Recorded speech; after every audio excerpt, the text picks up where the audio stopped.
Ողջույն բոլորին, եթերում ուժեղ ոդքասթն է եւ ես ունեմ այսօր ուժեղ հյուր, լրագրող Լիա Սարգսյանը, նրան շատ-շատերն են ճանաչում, կարող եմ ասել ճանաչված լրագրող։ Նրան երևի անդիմադիր հատվածը շատ է սիրում, իշխանամետ հատվածը գուցե այդքան չի սիրում, բայց ես Լիայի պրոֆեսիոնալիզմով միշտ հիացել եմ, միշտ ինքը գտնվում է ամենաթեժ կետերում, ամենաբարդ իրավիճակներում, ու այս ոդքասթը կուզեի մի քիչ մասնագիտական տեսանկյունից Լիա ջան, ողջույն։ Կուզեի սկսել մի քիչ քո մասնագիտական ուղին ասես, էլի, օրինակ, որովհետև դու բավական ճանաչված ես արդեն։ Օրինակ ճանաչված դերասանները, երգիչները մենք իրենց մասին շատ ինֆորմացիա ունենք, լրագրողների մասին չունենք, կարծում եմ արդյոք չի, որովհետև դուք էլ անընդհատ էկրանների առաջ եք, անընդհատ ուշադրության կենտրոնում եք։ Օրինակ 10 տարի առաջ ով էր Լիան, ինչով էր զբաղվում, սենց կարճ մի հատ հակիրճ անցնենք, քեզ ավելի լավ ճանաչեն մարդիկ։ Շնորհակալ եմ Տիգրան ջան հրավիրելու համար։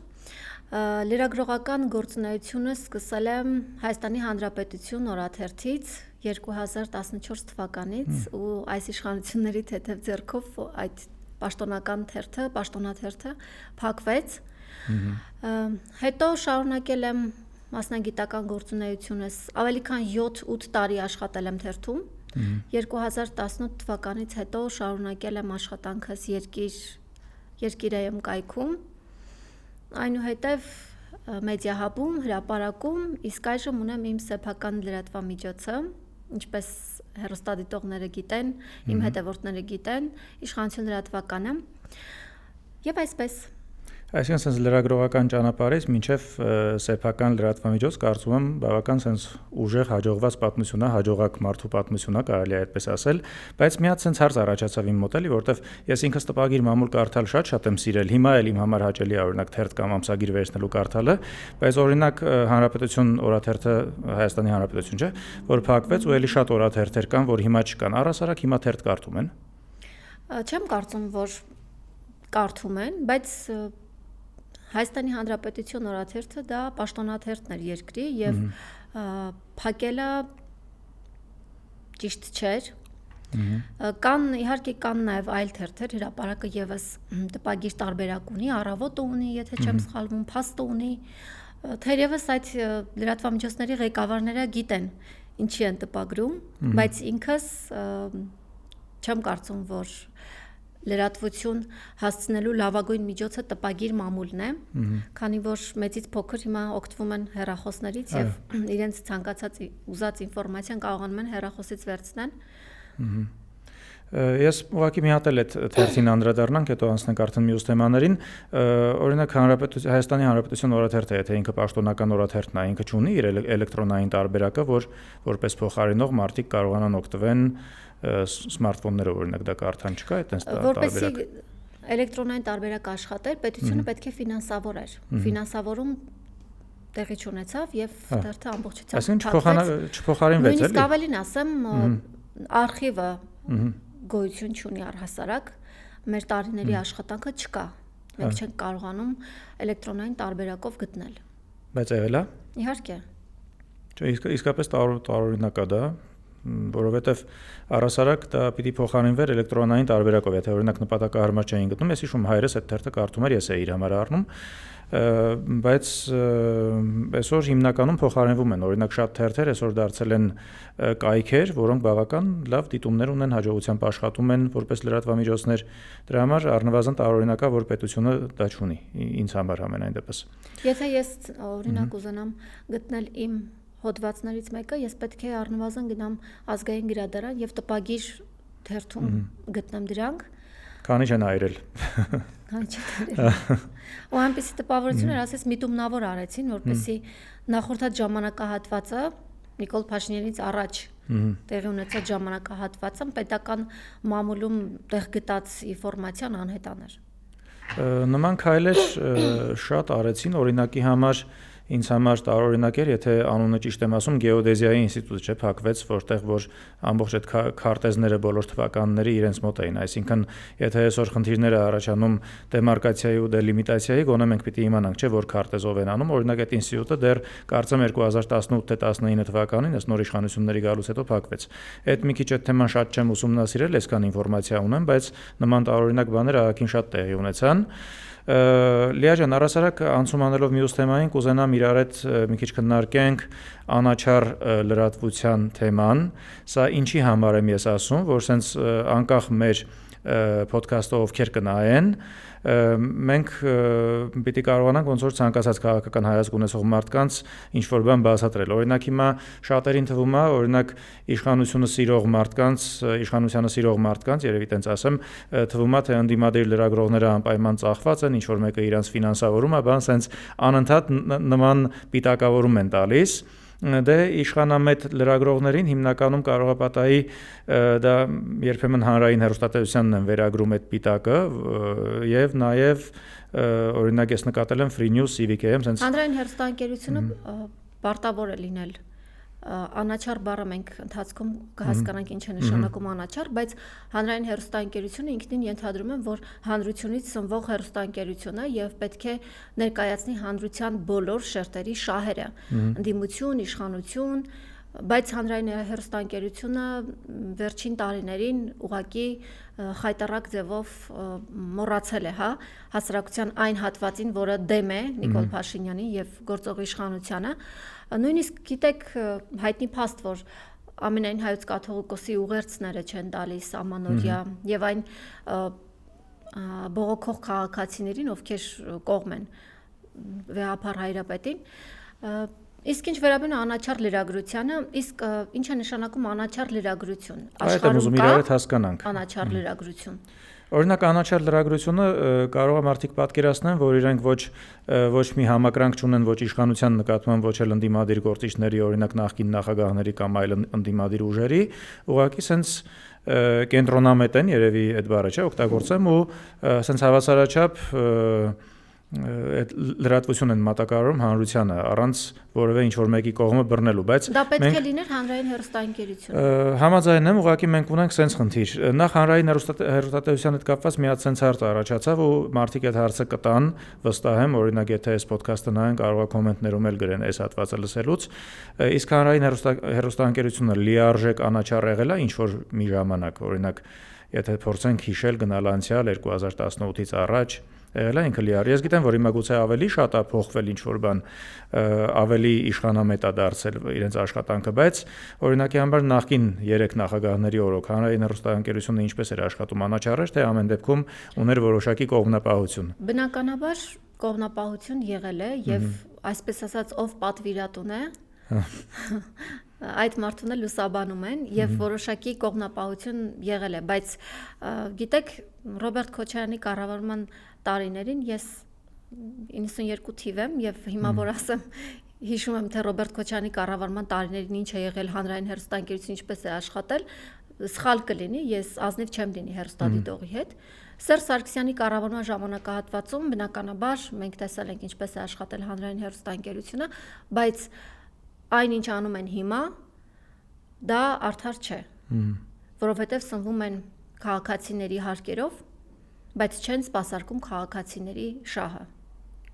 Քանի որ ես մի քիչ ավելի հին եմ, ես Լևոն Տեր-Պետրոսյանի տարիներն էլ եմ հիշում, նաև այն ժամանակ հանրային հեռուստաընկերության աշխատանքը մի դրվագ եմ հիշում, ամբողջությամբ չեմ հիշում, օրինակ հիշում եմ, որ Վազգեն Մանուկյանը ընդդիմադիր շարժում էր գեներացրել, բավական շատ մարդ կար փողոցում ու հիշում եմ, որ հանրային հեռուստաընկերությունը ինչ որ գաղտնի նկարել էր Վազգեն Մանուկյանին, որտեղ որ ինքը ասում էր Երևան որ մտնենք, ձեզ ինչ որ ավելի լավ կպահեք, որովհետև ստեղ ուրիշ է, անդեղ ուրիշ է, ու իրենք այդ վիդեոն օգտագործում էին, բառացի չեմ մեջբերում բնականաբար, որտեղ ես էլ փոքր էի, երեխա էի այն ժամանակ, բայց այնքան շատ էին ցույց տվել, մինչև հիմա սենց տպավորվել է, էլի մոտս, ու ընդհանրապես դա սենց կոմպրոմատ էին օգտագործում Վազգեն Մանուկյանի դեմ, որ ցույց տան, թե ինքը իրականում ինչ վատն է, մենակ Երևանն է իր համար կարևոր, մարզերում ոնց ուզում եք ձեզ պահեք, Երևանում գնացեք ձեզ շնորհքով պահեք, ինչ որ սենց մի հատ վիդեո էին տարածում, բայց համաձայն եմ, հիմա մի քիչ ամեն ինչը ավելի սենց սուր է թվում ինձ էլ, օրինակ ես հանրային հեռուստաընկերությունը ես էլ եմ դիտարկում որպես իշխանության ինչ-որ պրոպագանդիստական ալիք, տենց է դարձել, էլի փաստացի, ու կուզեի այդպես չլիներ, ես այնտեղ գեղարվեստական մասով համագործակցություն ունեցել եմ, աշխատել եմ հանրային հեռուստաընկերությունում, ոչ լրատվական բնականաբար, ֆիլմերի հետ կապված, ինչև է, բայց անաչառ լրագրության հետ կապված ինձ հետևյալ հարցն է հետաքրքրում, օրինակ մենք ոնց պիտի փորձենք այսօրվա չկողմնորոշված հանրությանը, մեծ հաշվով չկողմնորոշված հանրությանը հասկացնենք, որ օրինակ Լիան Սարգսյան ինքը անաչառ լրագրող է, ոչ թե ուղղակի ընդդիմադիր ու ինչ-որ մեկի կողմից ֆինանսավորվող։ Սա շատ կարևոր հարց է։ Շատ կարևոր հարց է, բայց շատ անշնորհակալ։ Իմ փորձից եմ ասում, երբ ես ինչ-որ մի նյութ եմ գրում, բացահայտում եմ ինչ-որ մի պատմություն, մի հատվածին դա դուր է գալիս, մյուս հատվածին դուր չի գալիս, որովհետև հնարավոր է, որ մյուս հատվածի շահերին դեմ է։ Հետևաբար այդ մարդիկ կհամարեն իմ աշխատանքը ոչ անաչառ։ Ես հակված չեմ իմ մասնագիտական գործունեությունը ծավալել այնպես, որ հասարակության բոլոր շերտերին հաճելի լինեմ, որովհետև այդպես չի կարող լինել, դու չես կարող սիրելի լինել բոլորի համար, բայց ժամանակը ցույց կտա, թե իմ արած աշխատանքը որքանով էր պիտանի։ Անկախ ամեն ինչից, դու ինչ նյութ ուզում ես արա, եթե իշխանության ներկայացուցիչներին քիմքին հաճելի չէ,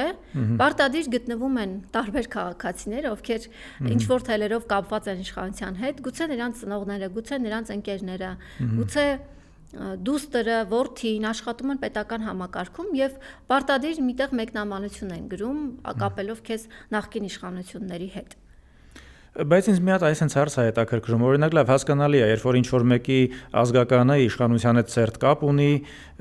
համագործակցություն կամ պաշտոն եւ այլն, այդ ինչ-որտեղ հասկանալի է, որ իրենք օրինակ այդ կոմենտները կգրեն։ Բայց ինչ-որ հերավոր գյուղում ապրող մի հատ, ասենք, միջին տարիքի կամ տարիքով կին, ով որ որևէ կապ չունի իշխանությունների հետ, զուտ ունի համակրանք, ինքը շատ է սիրում երկրի ղեկավարին, օրինակ ինքը որ տեսնում է, օրինակ X պաշտոնյան, ինչ-որ գումարի վատնում է արել, էլի մենք տեսնում ենք, չէ՞, ինչ-որ շատ անիմաստ ծախսեր։ Օրինակ այդ անիմաստ ծախսերի մասին, որ լրագրողները գրում են, օրինակ հենց կոպես լրագրողները, որ ես ինքս լիովին անաչառ եմ համարում, գրում են այդ տվյալ, օրինակ այդ հերավոր գյուղում ապրող տիկինը կարող է ինքը շատ վատ կոմենտ գրի, բացահայտեն բանի մասին, որ ցույց ենք տալիս, որ կա գումարի վատնում կամ կոռուպցիա։ Ինֆորմացիայի պակասի խնդիր կա։ Չեն ընկալում։ Մարդիկ չեն հավատում։ Հավատի խնդիր կա, որովհետև տարիներ շարունակ իրենք մանիպուլյացիայի զոհ են դարձել, իրենք խաբեության զոհ են դարձել։ Այս ինձ հենց այս խնդիրն է հետաքրքրում, օրինակ դու որ նոր ասացիր, որ տարիներ անց քո աշխատանքը գնահատվի ու կհասկանան, թե ինչ մեծ ծավալի աշխատանք ես արել, ես օրինակ շատ կուզենամ, որ դա այսօր գնահատվի, որպեսզի մարդիկ նաև հասկանան, այն ինչ որ դու ասում ես, այսօր հասկանան, որովհետև 10 տարի հետո շատ ուշ կլինի կամ 5 տարի հետո։ Այդ խնդիրը մենք ունենք։ Մենք այսօր ոնց անենք հանրության այդ մանիպուլացված հատվածին, ովքեր որ հավատում են ինչ որ sense հրաշքների առ այսօր, այսինքն ինչ ասես չեղավ, պատերազմ, Արցախի կորուստ եւ այլն, դրանից հետո դեռ հələ ինչ որ խոսքերի են ուղակի իրենք հավատում, մենք ոնց իրենց բացատրենք, որ գիտեք, օրինակ դու շարունակում ես վատ ապրել, քոմոդ ոչ մի բան չի փոխվել, բայց օրինակ ISSS պաշտոնյաները լրիվ իրենց կյանքը փոխվել է իշխանության գալուց հետո։ Այ օրինակ ինձ դա է հետաքրքրում, թե ոնց անենք, որ այդ խնդրից այդ հարցը կարողանանք տեղ հասնել, էլի հանրությանը, որ իրենք սկսեն հավատալ, օրինակ, կոպես լրագրողների կամ այն մասնագետներին, ովքեր որ դրա մասին խոսում են։ Անիմաստ է դրա դեմ պայքարելը, որովհետև ինտերնետի դարաշրջանում ցանկացած ռեալ ինֆորմացիա հնարավոր է խեղաթյուրել եւ ներկայացնել այլ կերպ։ Եվ տվյալ անձը հերավոր գյուղի բնակիչը, որը կտրված է աշխարհից, շփվում է իր հարևանների հետ միայն, չի կարող, նա չի շփվում ինձ հետ, չի տեսնում, չգիտի ես ով եմ։ Բայց այդքան շատ դիտումներով առհասարակ ես մի բան ասեմ, Տիգրան ջան, առհասարակ մեր հասարակությունը իշխանասեր հասարակություն է, ով իշխանության է, նրան սիրում են եւ երկրպագում։ Մի քիչ վիճելի է իմ համար, որովհետև հակառակը ես նկատել եմ, որ իշխանություն ունեցողներին ու նաև հաջողակ մարդկանց մեր հասարակությունը չի սիրում։ Օրինակ այդ նույն մարդիկ գուցե իրենց մեջ եղել են, որ ինչ որ տարիների ընթացքում ընտրակաշառք են վերցրել, գնացել են ընտրել են, կամ ինչ որ էլի թելերով կապված են եղել իշխանությունից ակնկալիքներ են ունեցել, բայց ներքուստ հակառակը ատել են իշխանություններին։ Մի տեսանյութ ունեմ իմ էջում։ Նիկոլ Փաշինյանը հերթական անգամ պատարագի էր մասնակցել եւ Բաքում մի տղա բղավում էր Նիկոլ վարչապետ, այդպիսի կոչեր էր անում, մի հատ բոլորս ծափերով, հետո ես գտա հին տեսանյութ, երբ նույն անձը Տարոն Մարգարյանին էր ասում բոլորս ծափերով։ Այսինքն, երբ ասում եմ իշխանասեր, բայց մի քիչ ցնդած կերպար էր, օրինակ ես չեմ ուզենա հենց իր վրա օրինակը բերենք։ Իշխանասիրությունը պարտադիր չի, որ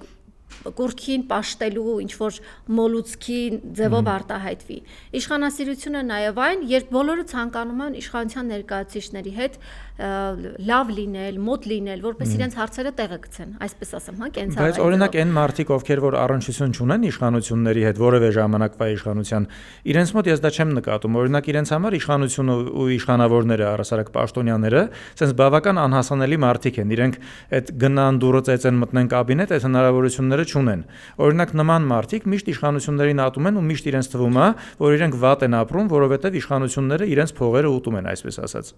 Բայց հիմա ես շատ-շատերի մոտ Նիկոլ Փաշինյանը կարողացել է այնպես անել, որ արդեն 7 տարի է իշխանության է, երրորդ անգամ, հա, 2026 թվականից հետո եթե ընտրվի կլինի երրորդ անգամ, Նիկոլ Փաշինյանը այնպես է մանիպուլացրել, որ շարքային գյուղացին ով միջին աշխատավարձով է ապրում կամ թոշակով, կարծում է, որ եթե օրինակ նախկինները չթալանեին, ինքը կլիներ օլիգարխ։ Ու այդ նույն մարդը չի հասկանում, որ օրինակ հիմիկվա իշխանությունները արդեն 8-րդ տարին են կառավարում, այսինքն շատ ժամանակ է անցել, եթե օրինակ դա ասում էին 1-2 տարի հետո այս իշխանությունների իշխանության գալուց հետո։ Բայց գիտեք, Տիգրան, րոպե մի բան ասեմ, բայց ցավալին այն է, որ նույն անձը չի կարողանում ճիշտ անալիզ անել, երբ Նիկոլ Փաշինյանը իրեն ասում է աղքատությունը քո գլխում է։ Ես բայց մի հատ բան էի նկատել, օրինակ երբ որ Նիկոլ Փաշինյանը ասում էր աղքատությունը քո գլխում է, դա հիմնականում ինքը ասում էր 2018-19 թվերի մինչև պատերազմի հատվածում էր այդ ինֆորմացիան, այդ միտքը ինքը արտահայտում։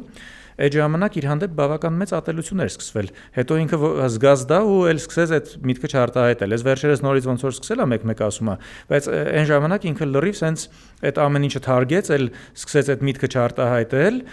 որովհետև ես հիշում եմ այդ ժամանակվա կոմենտները, որ իր մասին գրում էին տենց է, էլի դու եկար դզվար, հիմա մեզ ասում ես աղքատությունը քո գլխում է, բան։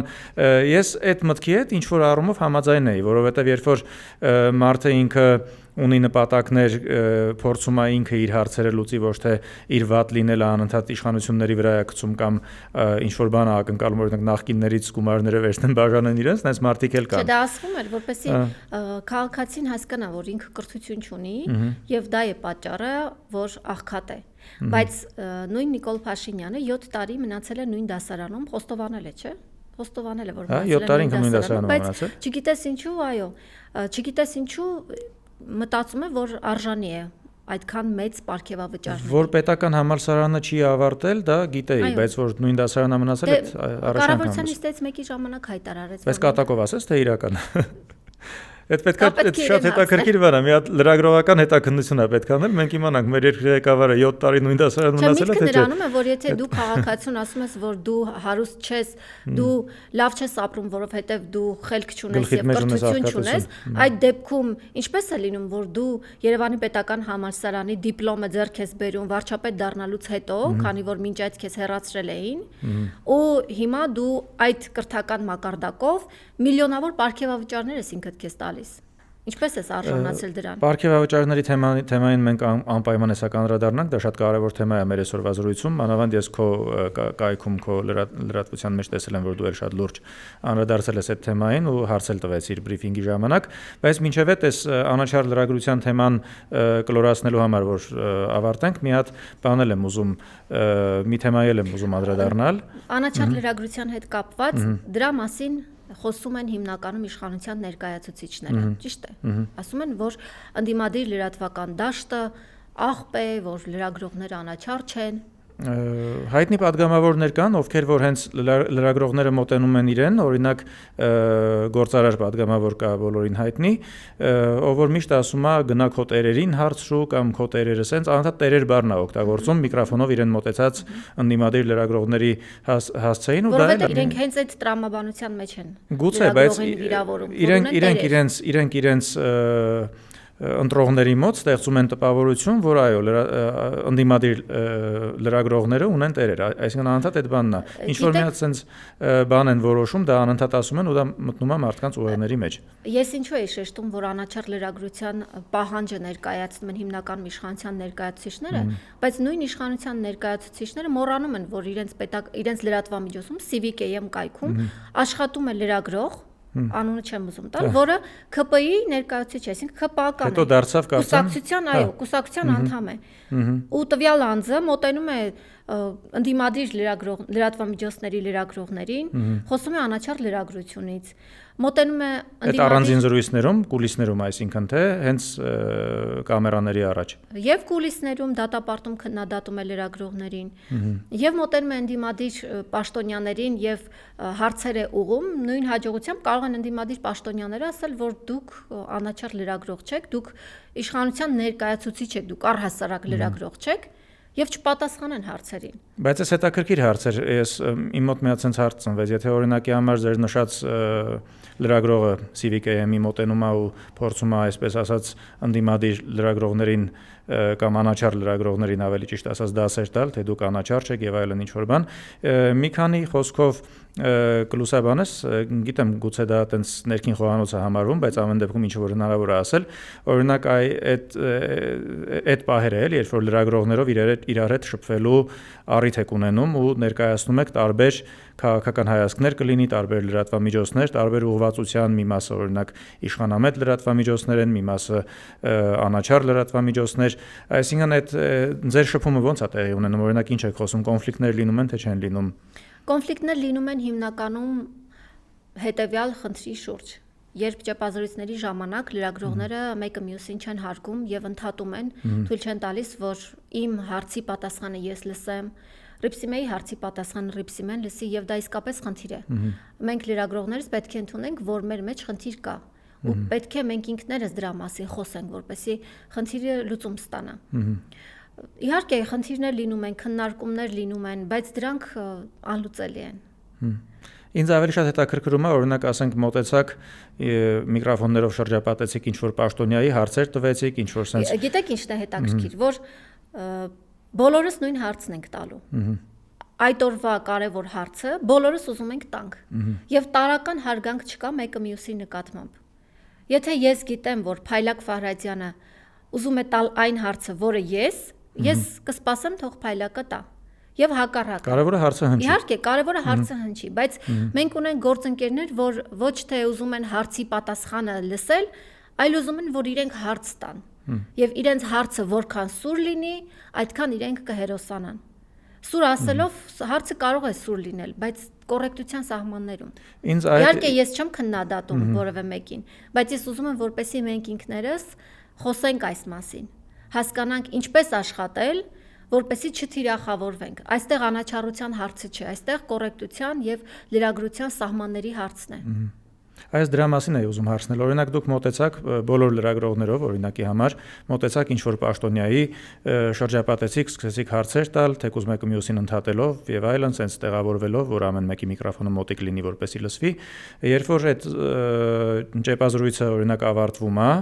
պաշտոնյան գնում է ու դուք մնում եք լրագրողներով։ Այդ հարցերը չեք քննարկում, օրինակ ով ում խանգարեց կամ ինչ որ կոնֆլիկտային վիճակներ։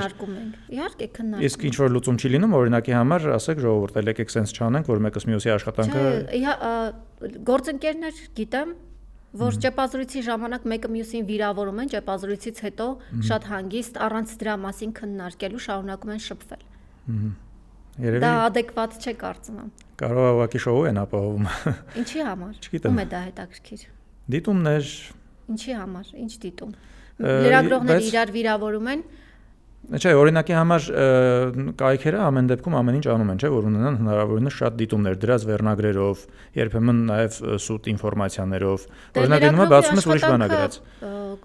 Դիտումներով է նաև պայմանավորված։ Այսինքն եթե ես անում եմ մի աշխատանք, որը չեն կարդում, նշանակում է արդյունավետ չէ իմ աշխատանքը։ Դե բայց կարող է դա թեմայից էլ լինի։ Սկանդալային թեմաները լավ են աշխատում։ Դիտումների մասին հաճախ են խոսում, որ իշխանական падգամավորներից մեկն էլ գործընկերներիցս մեկին վիրավորում էր, թե դու հակապետական պետության դեմ ինչ-որ գործողություններ ես անում, քո ուշքն ու միտքը գումար աշխատելն է, դիտումներ ապահովելը։ Լրագրողի աշխատանքը, այո, հենց պետք է լրագրողը այնպես անի, որ հասարակության շրջանում տեղ հասնի իր ասելիքը։ Եվ դրա ցուցանիշը դիտումներն են։ Ինչ տարօրինակ բան կա դրանում։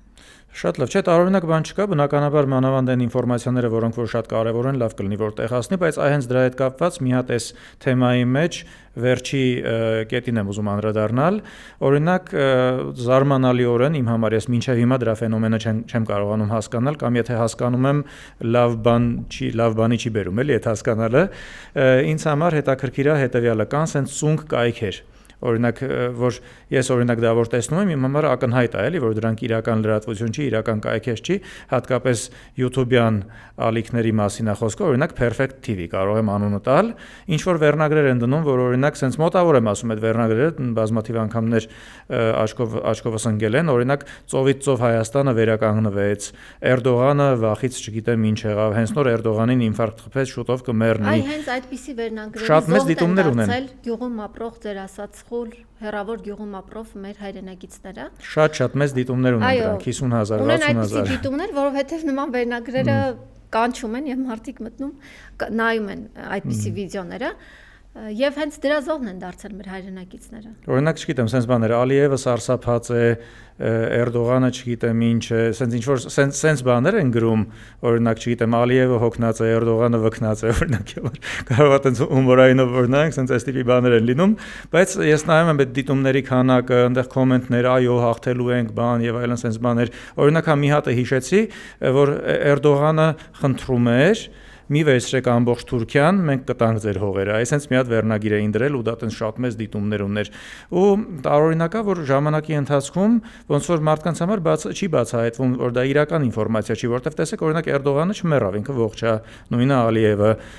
ծովից ծով Հայաստանը չվերականգնվեց, բայց այդ ինֆորմացիան իրենք կարողանում են այդ մասայի վրա ամսական 1 անգամ, 2 անգամ, 3 անգամ վաճառել։ Նույն վերնագիրը մի քիչ փոխած։ Գումար են աշխատում դրանով։ Գիտեմ, որ գումար են աշխատում, ակնհայտ է, որ այդ դիտումները նաև գումար են բերում, բայց հետաքրքիր է, որ սպառողը մնում է, այսինքն ինքը տեսավ ծովից ծով Հայաստանը չվերականգնվեց, Էրդողանը ողջ է, ոչինչ չի եղել, նորից ինքը նույն նյութը նայում է։ Սպառողը այն քաղաքացիներն են, ովքեր հետաքրքրված չեն քաղաքականությամբ կամ առնվազն հոգնել են։ Կամ էլ կրթական ցենզի խնդիր ունեն, այստեղ հոգնել են խապված լինելուց։ Այդ մարդիկ փնտրում են այնպիսի կոնտենտ, որը իրենց չի ծանրաբեռնի, այսինքն իրենց վերլուծելու չի դրթի, որպեսզի իրենք վերլուծեն։ Իրենք այդպիսի կոնտենտ են փնտրում, որը դրական էմոցիաներ կառաջացնի։ Ես գտնում եմ, որ այդ միտքը, որ Էրդողանը շուտով մահանալու է, դա դրական էմոցիաներ է առաջացնում մեր հասարակության մոտ։ Ու չեն հասկանում, որ օրինակի համար Էրդողանից հետո կգա մեկ ուրիշը, որ ավելի վատ կարող է լինի։ Էդ էլ չեն հասկանում, էլի։ Մեկ այլ թեմայի անցնենք, օրինակ ինձ հետաքրքիր է տեղ քո կարծիքը, մի հատ փորձենք իրար հետ վերլուծենք 2020 թվականի Արցախի պատերազմում պարտությունից հետո օրինակ ոնց եղավ, որ Հայաստանում իշխանափոխություն չեղավ, ու այստեղ մի հատ բան եմ ուզում պատմել, շատ կարճ 2021 թվականին ես գնում էի Մեղրի արդեն բնականաբար Տաթևի ճանապարհով, որովհետև Գորիս-Կապան ճանապարհը նույնպես հանձնված էր թշնամուն, ես Տաթևում կանգնեցի, հետո որ պիտի նստեի մեքենան, մի արտասահմանցի տղա, տենց մի քանի պայոսակ իր վրա տենց շալակած, գրկած, մեքենաս կանգնեցրեց, խնդրելով, որ ես իրեն Տաթևից տանեմ, ասեց գոնե Կապան կտանես, հետո պարզվեց ինքն էլ է ուզում Մեղրի գնա, մենք մինչև Մեղրի միասին գնացինք, անգլերեն խոսելով, ինքը արգենտինացի էր ազգությամբ, ինքը տուրիստ էր, Թուրքիայում էր եղել, Վրաստանում էր եղել, տարածաշրջաններ ուսումնասիրում,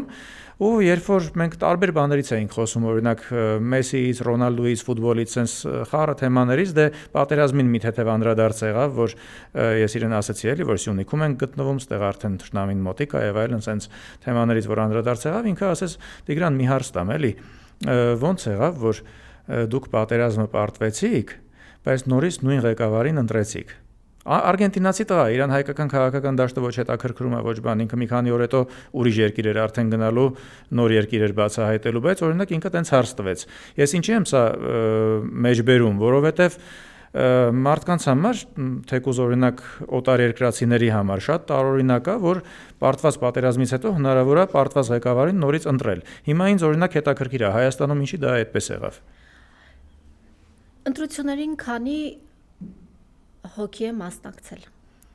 Մենք ունենք թիվ, որ 680,000 հոգի ընտրել է այս իշխանություններին։ Հայաստանի Հանրապետության բնակիչներից քանիսն են մասնակցել։ Այստեղ կարևոր է։ Ես գիտեմ, որ թիվը իհարկե մասնակցությունը մեծ չի եղել, դա հիշում եմ։ Այո։ Եթե մասնակցությունը մեծ չի եղել։ Նիկոլ Փաշինյանը առհասարակ ունի իր ընտրազանգվածը, դրանք պետական աշխատողներն են,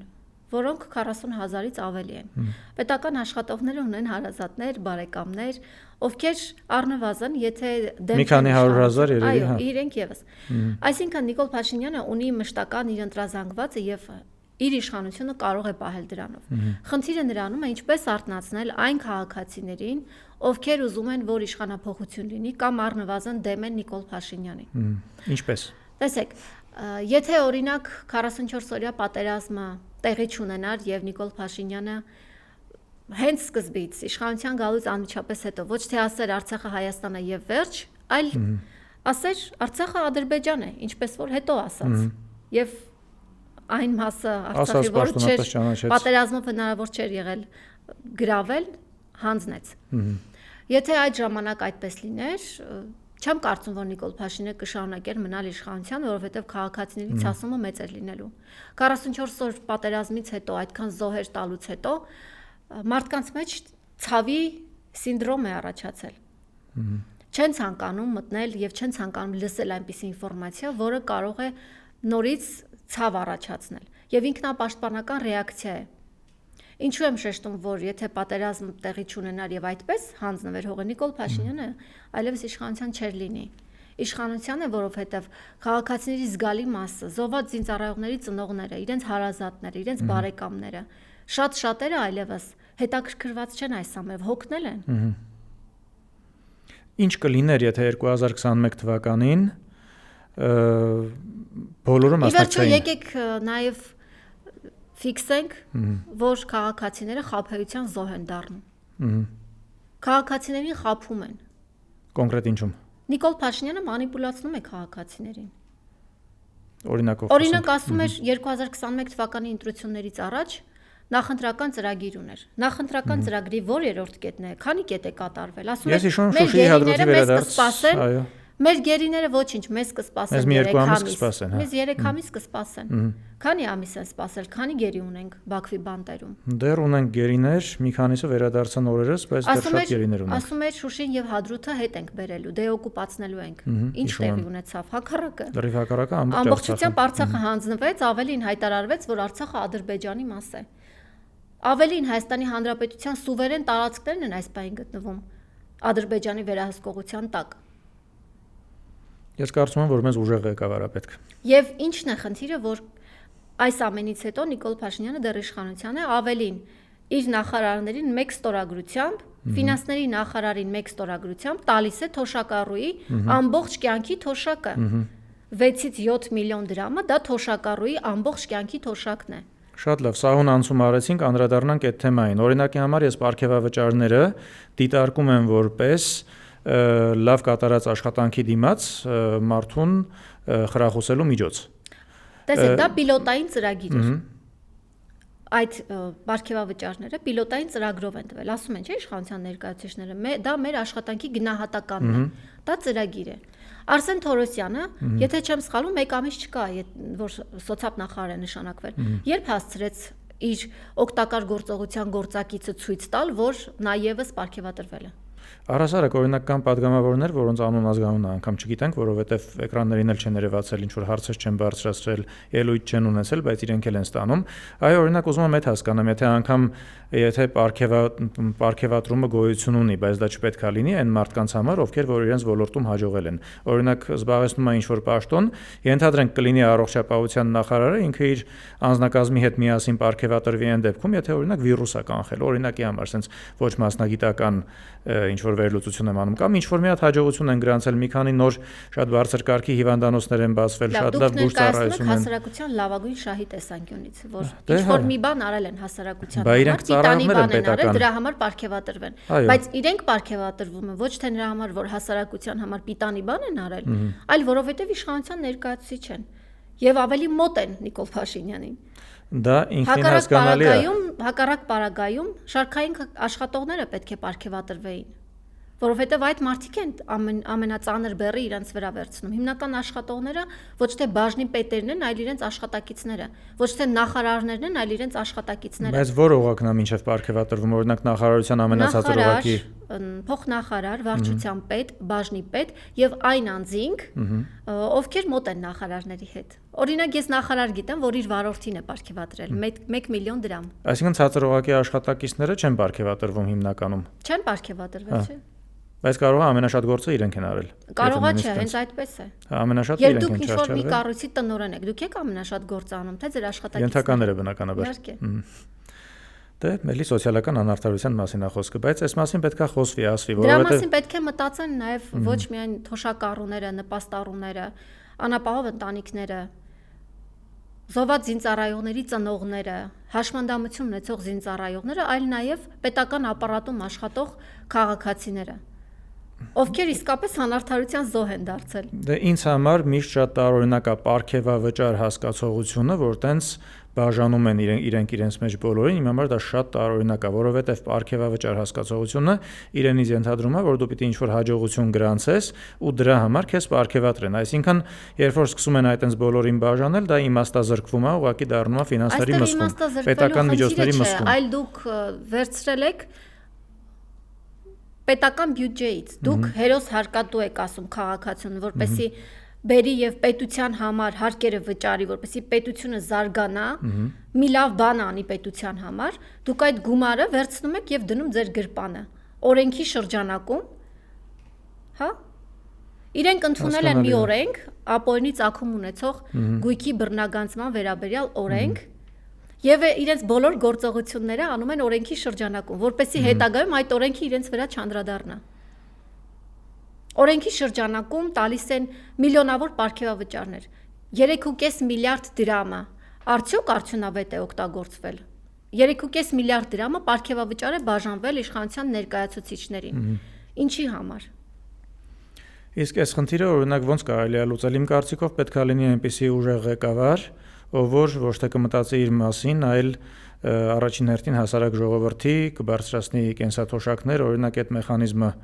իմ կարծիքով ամենաաշխատողն է, բայց մենք հիմա տեսնում ենք, որ մենակ իրենց են պարգևատրում։ Նախ ուզում եմ ասել, որ ուղղակի աբսուրդ է, երբ պարգևատրման ֆոնդ է սահմանվում եւ չափ չի նշվում, օրինակ մաքսիմալը որքանն է, այսինքն Նիկոլ Փաշինյանն ինքն իրեն որքան կարող է պարգևատրել։ 30 միլիոն, 100 միլիոն, այդ սահմանը գծված չէ։ Սա նշանակում է, որ իշխանափոխության պահին պայմանական Նիկոլ Փաշինյանը վերջին րոպեին կարող է ինքն իրեն 3 միլիարդ դրամ պարգևատրել եւ ճամպրուկները հավաքել ու գնալ։ Օրինակի համար մենք ունենք ինֆորմացիա, որ մենակ աշխատակազմի ծախսերը մոտ 65 միլիոն դոլարի սահմաններում են եղել վարչապետի աշխատակազմի, ու ինչքան փորձեցինք ուսումնասիրել տեսնել, շատ ավելի զարգացած երկրներում եվրոպական նման գումարների նման ծախս նախատեսված չի վարչապետի աշխատակազմի համար, երկրի ղեկավարի աշխատակազմի համար։ Օրինակ դա չի նմանվում արդեն sense օրինականացված կոռուպցիայի։ Ես դրա մասին էի խոսում։ Իրենք ընդունել են օրենք ապօրինի ծագում ունեցող գույքի բռնագանձման վերաբերյալ օրենք եւ նախկին իշխանության ներկայացուցիչներին դատարան են տանում եւ հիմնավորում, եթե իհարկե հիմնավորում են, որ տվյալ անձինք հարստացել են ապօրինի։ Իրենք հարստանում են օրենքի շրջանակներում, բայց դա չի նշանակում, որ օրենքով է։ Այսինքն այդ սահմանը օրինակ քաղաքացին ոնց հասկանա, որ օրենքով է կամ օրենքով չի։ Հիմա օրինակ շարքային քաղաքացին ինքն իրեն հարց տալիս է, ինքը թույլ տվել է, որպեսզի Սրփուհի Գալյանին 7 միլիոն դրամ պարգևավճար տա Նիկոլ Փաշինյանը։ Առողջապահության նախարարին, բոլոր նախարարներին, բոլորին անխտիր։ Մենք կենտրոնացել ենք Սրփուհի Գալյանի վրա, իդեպ ամենահամարցակը նա գտնվեց եւ խոստովանեց, որ այդքան պարգևավճար է ստացել։ Իրենից առաջ լրագրողները հետաքրքրվել էին ֆինանսների փոխնախարարին, ասում էր դա անձնական գաղտնիք է։ Ի՞նչն է անձնական գաղտնիք։ Անձնական տվյալը ո՞րն է։ Երբ դուք պետությունից գումար եք վերցնում, թալանում եք դու պետության բյուջեն, դրա անձնականը ո՞րն է։ Ի վերջո հայտարարատու անձ եք եւ պարտավոր եք ներկայացնել։ Ֆինանսների փոխնախարարը ասում է ես տեղյակ չեմ այդ թվերից։ Դուք հասկանում եք, տեղյակ է, ուղղակի չի համարձակվում ասել, որովհետեւ պարտավոր են չէ ասել։ Նախ պարտավոր են, իհարկե, պարտավոր են։ Անձնական տվյալը ո՞րն է, մենք չենք ասում դուք ինչ հարաբերությունների մեջ եք ֆինանսների նախարարի հետ կամ ինչ որ կնոջ հետ։ Անձնական տվյալը դա է, բայց երբ ձեզ ասում ենք պետական բյուջեն ինչպես եք Ինչ ձև եք ծախսում, դուք քանի միլիոն եք ստացել պետական բյուջեից։ Չեն ասում, որովհետև սարսափելի թվեր են։ Ու շարքային քաղաքացին երբ դրա մասին լսում է, Օրինակ հիմա սենց մի հատ հարց, այս հարցը ոնց պիտի լուծվի։ Միակ տարբերակը օրինակ ես տեսնում եմ իշխանափոխության միջոցով, որովհետև իրենք սա մարսում են, օրինակ իրենց ընտրողները համաձայնություն։ Ես կարծում եմ, որ Հայաստանի Հանրապետության ղեկավար պետք է լինի մի մարդ, ով այսպես ասած տեսած է։ Իր կյանքի ընթացքում թանկարժեք իրեր է տեսել, թանկարժեք օծանելիք է օգտագործել։ Որպես կերպար լինի ուժեղ ղեկավար, այսինքն չի հայտնվի պետության ղեկին եւ նոր իր կյանքում դռներ բացվեն ու գնա թանկարժեք մեքենա առնի իրեն։ Ես լիովին համաձայն եմ, մեր երկրին ուժեղ իշխանություններ են պետք, ուժեղ ղեկավար է պետք, որպեսզի նման հարցերի մենք էլ չառնչվենք ու չպետք է պաշտոնատար անձի կյանքի որակը լավանա իշխանության ներկայացուցիչ լինելուց հետո, որովհետև իրենք ծառայողներ են, որովհետև իրենք հանրային ծառայող են եւ պետք է իրենք ծառայեն ժողովրդին, եւ այո, իրենք ժողովրդի ծառան են, ժողովուրդը գումար է տալիս, որ իրենք աշխատեն, որ իրենք աշխատավարձ ստանան։ Ինչ կփոխվի, եթե նման իշխանություններ Հայաստանում լինեն, օրինակ տենց ուժեղ իշխանություններ, ովքեր որ այդ խնդիրը չունեն, իրենք տեսած են, օրինակ ինչ փոփոխություններ մենք կտեսնենք այդ դեպքում։ Ես կարծում եմ, որ առնվազն տվյալ անձը ոչ թե կմտածի իր գրպանները լցնելու, թանկարժեք պետության բյուջեով ինչ որ ոյաժների գնալու, թանկարժեք իրեր օգտագործելու մասին, այլ շարքային քաղաքացու մասին։ Ի վերջո ես զարմանում եմ, չեք ուզում, որ ձեզ մարդիկ սիրեն։ Ես սովորական քաղաքացու մոտենում հարցնում եմ, ինչ խնդիր ունեք։ Եվ դա պատահական չէ, ես ուզում եմ, որ մի օգուտ տամ այդ քաղաքացուն։ Ինձ դիմում են տարբեր հարցերով։ Ես ուզում եմ այդ հարցերը լուծեմ քաղաքացիներին, որպեսզի մի օգուտ տամ եւ դրանից ես լավ եմ զգում ինձ։ Հարցերը լուծել, այսինքն հարցերը բարձրացնելով։ Այո։ Բայց ասվում է, օրինակ այս իշխանությունների հետ, օրինակ դուք իմացաք, որ կա սկանդալից վախենում են։ Իրենք չեն ուզում, որ սկանդալ լինի։ Եվ այդ դրա համար լուծում են այդ հարցերը։ Բայց միշտ չէ, որ բոլոր հարցերը իհարկե լուծվում են։ Ուղղակի այնպիսի կենցաղային հարցեր են, որ ծիծաղելի է նույնիսկ, որ իրենք քաղաքացիներին մերժում են այդ հարցերով։ Շատ լավ, Լիա ջան, մի հարցի եմ ուզում անդրադառնանք, օրինակ Հայաստանում վերջի տարիների ընթացքում, հատկապես երևի պատերազմից հետո, բավական լուրջ խնդիր ունեցանք, նաև դա հենց լրագրության դաշտին է վերաբերվում, քաղաքական բառամթերքի հետ կապված։ Օրինակ առաջ ավելի կուլտուրական էինք արտահայտվում, հիմա օրինակի համար հայոյանքը, վիրավորանքը բան, sense դարձել է Facebook-ի ու սոցիալական ցանցերի անբաժանելի մասը։ Օրինակ դա ինչի հետևանք եք համարում, կարող է դա նրա հետևանքն է, որ անգամ երկրի ղեկավարն է իրեն թույլ տալիս արտահայտություններ, որը իրեն հարիշ չի, չպետք է թույլ տա, եւ նաեւ ինչ որ բլոգերների տեսքով է դա արվում, օրինակ, չգիտեմ, Դոգը հակին պղծեց միջավայրը, այսպես ասած, օրինակ այդ ինչի հետևանք է, որ այսօր 50-60 տարեկան կինը, որ մենք իրան sense պատկերացրել ենք որպես կուլտուրական կին, հայ մայր, այսօր ինքը կարող է իրան թույլ տա այն ամենավերջի վիրավորանքները, հայոյանքները գրի Facebook-ում կամ անգամ եթեր մտնի ասի, դա ինչի հետևանք է, որպես լրագրող փորձառու, ով որ 2014 թվականից այս ոլորտում է, ինձ հետաքրքիր է, թե ինչ կասես դու դրա մասին։ Նախ ես ուզում եմ ասել, որ Նիկոլ Փաշինյանը հայ քաղաքացու այն լավագույն օրինակը չէ, որից կարելի է ինչ-որ բառեր սովորել եւ արտահայտություններ սովորել ու կրկնել։ Ես առնվազն ասա ասում եմ հաշվի առնելով վերջին շրջանի իր գրառումները հոգեվորականների մասին, բայց երբ երկրի վարչապետը թույլ է տալիս գրեհիկ բառապաշարով արտահայտվել, իրեն հետևող քաղաքացին կարծում եմ, որ դա անպատժելիության, այսինքն առնվազն ստեղծում է անպատժելիության մթնոլորտ եւ տվյալ անձը մտածում է, որ եթե վարչապետս այդպիսի բառապաշար է օգտագործում, ես ինչի պիտի չասեմ։ Դա իհարկե ունենում է վատ ազդեցություն, ունենում է, իհարկե։ Ես ամիսներ առաջ տեսա, որ վարչապետի բրիֆինգի թե ասուլիսի ժամանակ դու արձագանքեցիր, որ ինքը ինչ որ ասեց, այդ աստիճան ազդել է ձեր վրա, դու ասեցիր, հա շատ է ազդել, ճիշտ եմ, չէ՞ հիշում։ Ընդհանուր ասում էր, իսկ դուք ցնցվում եք։ Հա, ցնցել բառը մոռացել։ Հա։ Այդ բառից իհարկե ցնցվում ենք։ Այսինքն դուք ձեր տանը ընտանիքի անդամների հետ, Աննա Հակոբյանի հետ այդ բառերով եք շփվում։ Դե մենք չենք Դուք իմանա իրենք ոնց են հասարակության հետ այդ շփվում։ բառերով եք շփվում, այսինքն դուք արհամարում եք հասարակությանը, տարական նորմերը չգիտեք շփման։ Բայց ես հիշում եմ, որ ինքը ոչինչ չկարողացավ պատասխանել, երբ որ դու ասացիր, որ այո, ցնցվում ենք։ Ինչ պիտի պատասխաներ։ Ոչինչ չասաց։ Ինքը որ միշտ ամեն ինչի պատասխանը ունենում է, տեղը օրինակ ես հիշում եմ, որ ինքը ոչինչ չգտավ ասելու։ Ամեն դեպքում երևի հասկացավ, որ հետո դրանից հետո չէ ինքը ինչ որ գրառում կատարեց, որ հայոյանքը այլևս բացառելու եմ իմ խոսույթում, ինչ որ տենց մի բան եղավ, ասեց, այս ինչ ամսաթվից չեմ հայոյելու, դեռ մի քանի օր կար, այդ մի քանի օրը։ Իրենք ինչ որ կանոնագիրք են ընդունել, որի շրջանակում այլևս չպետք է գրեհկաբանությամբ զբաղվեն, բայց տարօրինակն այն է, որ այդ կանոնագիրքը ընդունելուց հետո ՔՊ-ի պատգամավորական ցուցակում հայտնվում են մարդիկ, ովքեր տարական կուլտուրա, շփման ձև, արտահայտչամիջոց չգիտեն։ Բայց դա իրենց ձեռք է տալիս տենց մարդկանց։ Քաղաքացիներից մեկին իր էջում մեկնաբանություն գրած քաղաքացիներից մեկին հայհոյել էր։ Եվ այդ մարդի հիմա պատգամավորի թեկնածու, այսինքն ակնկալել, որ բառապաշար է փոխվելու, որ իշխանության ներկայացուցիչները սահմանելու են իրենց կարմիր գծերը, ես չեմ կարծում, որ դա խելամիտ։ Բայց իրենց դա ձեռք տալիս է, օրինակ նման մարդուն, որ հայոյանքով է շփվում քաղաքացիների հետ, ներառել իրենց ցուցակի մեջ, ռեյտինգի տեսանկյունից դա իրենց ձեռք տալիս է ունենալ նման մարդկանց։ Գիտեք, իրենց շուրջը չունեն մարդիկ, ովքեր որ այդպեսին չեն։ Ովքեր որ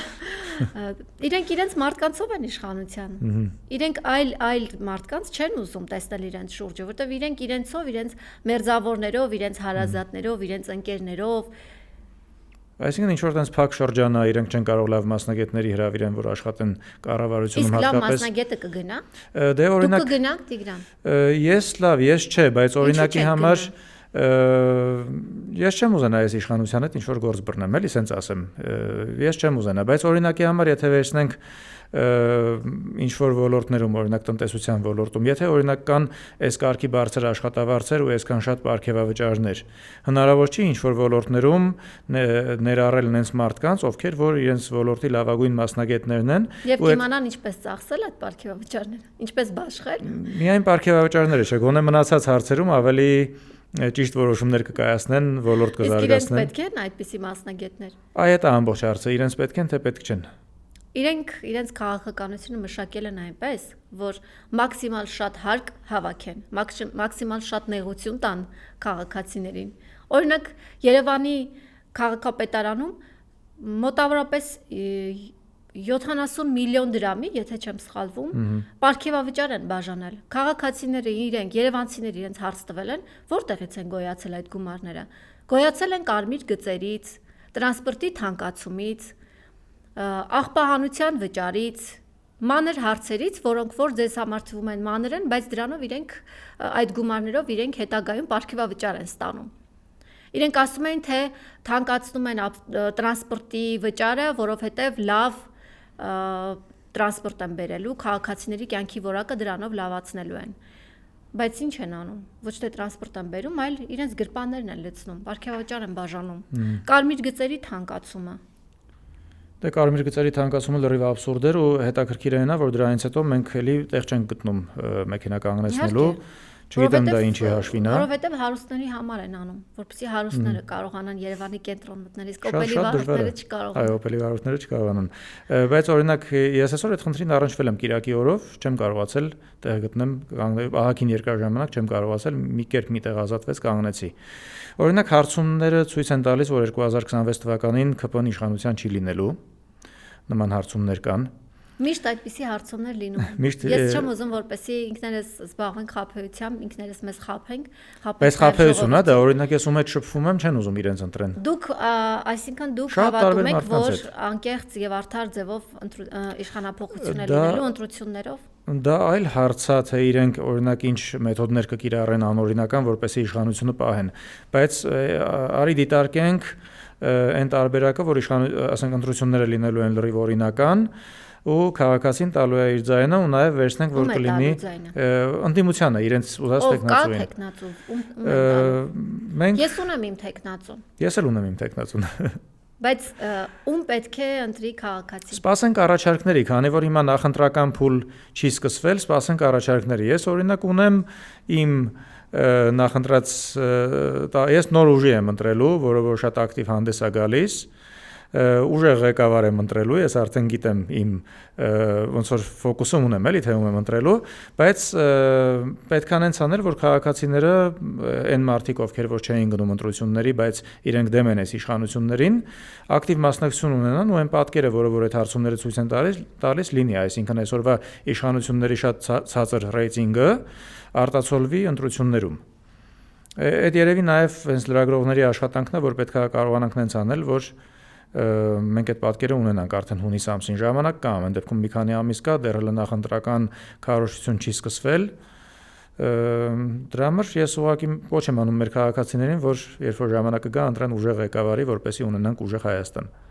Ուժեղ ղեկավարի եւ տեսած ղեկավարի, տեսած ղեկավարի, դա ամենակարևորն է։ Չթալան։ Այո, դա ամենակարևորն է իր թիմի հետ միասին, որ թե թիմը, թե իրենք լինեն տեսած։ Մի թեմայի էլ անդրադառնանք, որը որ հենց էլի լրագրության հետ է կապված ու հենց նաև քո հետ է կապված, դա շատ կարևոր հարց է։ Օրինակ դու լինելով հենց անաչառ լրագրող, բավական բարդ ճանապարհ ես անցնում, ես վստահ եմ, որ օրինակ քո նյութերի տակ կլինեն անեծքներ, հայհոյանքներ տարբեր մարդկանց կողմից, ովքեր որ այս իշխանություններին շատ են սիրում, հետևաբար քեզ չէ։ Ինձ հետաքրքիր է մի հատ բան։ Բնականաբար իհարկե դու կարող ես սոցցանցերին էլ անդրադառնալ, բայց նաև սոցցանցերից դուրս, երբ որ դու դուրս ես գալիս փողոց, գնում ես մտնում ես խանութ, առնչվում ես տարբեր մարդկանց հետ, քո հանդեպ վերաբերմունքը ոնց է, որտեվ արդեն դու բավական ճանաչված ես, որ անընդհատ քեզ մարդիկ տեսնում են, էլի, ասենց ընդդիմադիր հայացքներ ունեցող լրագրողի բանով են տեսնում քեզ այդ պրոֆիլով։ Դրա համար ինձ հետաքրքիր է քո առօրյայում դու ինչ խնդիրներ ես ունենում քո մասնագիտական գործունեությունից բխող։ Ես չեմ ուզում անհամեստություն թվա ասածս, բայց ես երբևէ չեմ հանդիպել մի քաղաքացու, որը կարող է ինձ վիրավորել իմ աշխատանքի համար։ Ես չեմ հանդիպել։ Չեմ ուզում ասել, թե քանի քաղաքացիներ են ինձ մոտենում եւ շնորհակալություն հայտնում, արտահայտում իրենց վերաբերմունքը իմ նկատմամբ։ Իրական կյանքում, այո, ոչ թե մեկնաբանություններում բոլորն էլ կարող են եւ դրական արտահայտվել եւ բացասականը, բայց ամենակարևորը իրական կյանքում մոտենալ, ասել գոհեն թե դժգոհ։ Այսինքն այդ մեկնաբանությունների բացասական կոմենտները դու իրական կյանքում չես տեսնում։ Իրականում ես գթասրտորեն եմ մոտենում, որովհետև ցանկացած ոք իրավունք ունի ընտրություն կատարելու եւ պետք չէ մարդկանց դատապարտել, քննադատել նրա համար, թե ինչ ընտրություն են իրենք կատարել։ Պետք է մարդուն ցույց տալ, որ իր կատարած ընտրությունը ոչ մի լավ բանի չի բերում, իր կյանքում առնվազն,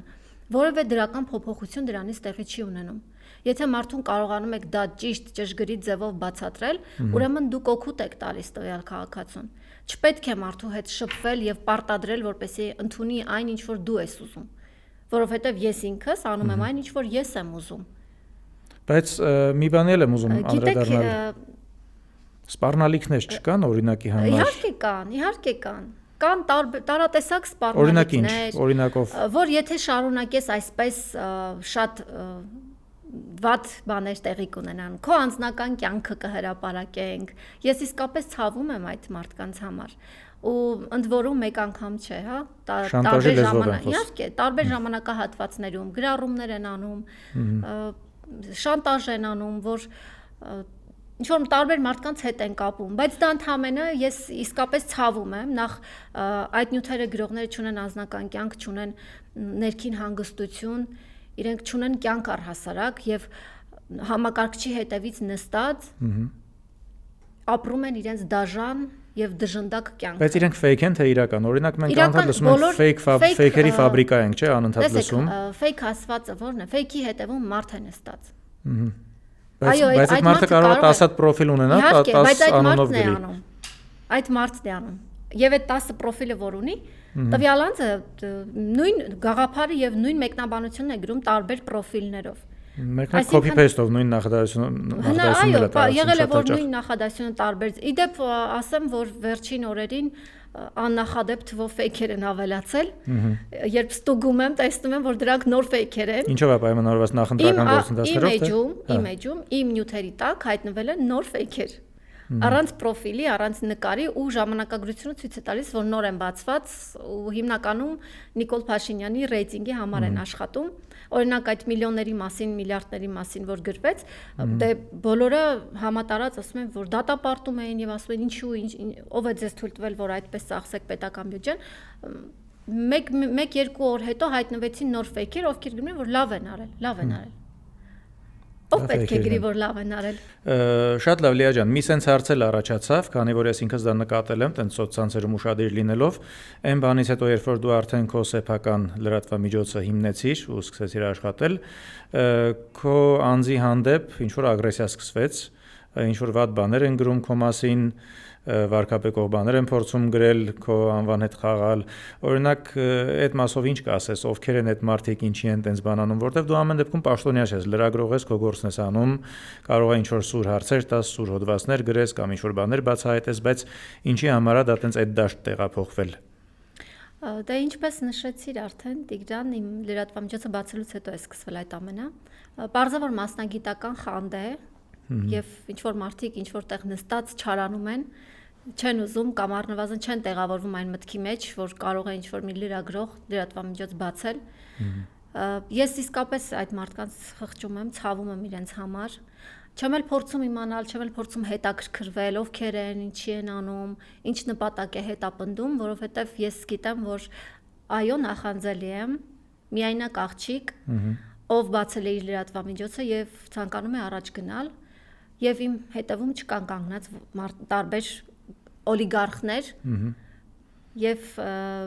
հետագայում ոչ մի բան թաքուն չի մնում եւ ոչ մի բան անպատիժ չի մնում, ովքեր զբաղված են դրանով, ինչ որ միտեղ, ինչ որ ձևով իրենց պատիժը կստանան, դա ես չեմ անի, դա կանեն իրենց կողքի մարդիկ, իրենց մերձավորները։ Իրենք իրենց կվնասեն։ Այո, իհարկե, ինքնավնասում, այդ հոգեբանությամբ ապրող մարդիկ հետո կամ իրենց այո, ինքնասպանության փորձի են գնում, կամ գնացել են,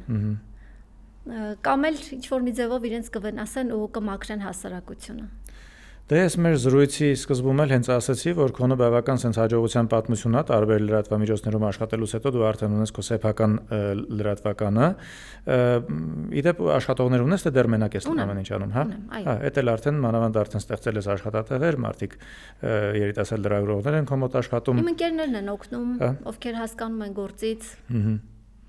Ու արդեն որոշել ես միշտ արդեն քո անհատական լրատվամիջոցով աշխատես էլ ուրիշտեղ։ Իհարկե հետաքրքիր ֆորմատով համագործակցելու համար բաց եմ, որովհետև լրագրությունից զատ կարելի է նաև այլ լրագրության ժանրի վերաբերող գործով զբաղվել, բայց այս պայծրությամբ դեռևս չկա նման առաջարկ։ Եթե լինի կմտածեմ։ Շատ լավ, հուսամ կլինի նման առաջարկ։ Մի բանի էլ եմ ուզում անդրադառնալ, քանի որ մենք շատ երկար պարգևավճարների մասին խոսեցինք, նման մսխումների ծախսերի մասին խոսեցինք,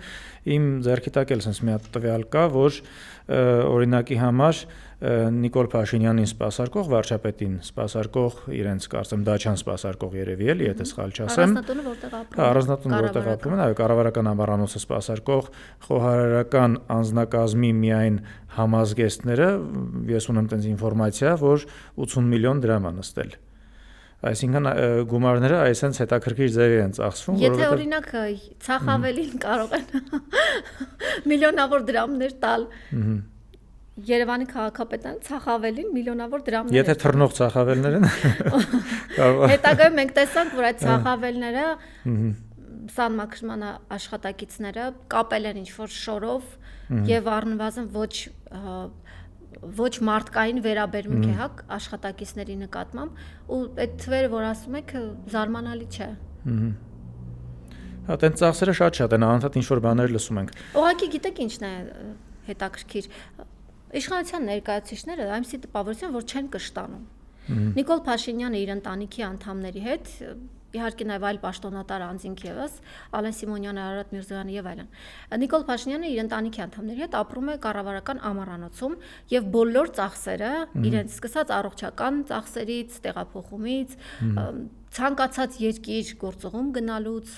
նույնիսկ երևի գործողում էլ որ չեն գնում, գնում են պետության բյուջեի հաշվին, այդուհանդերձ ամբողջ ծախսերը հոգում է պետությունը։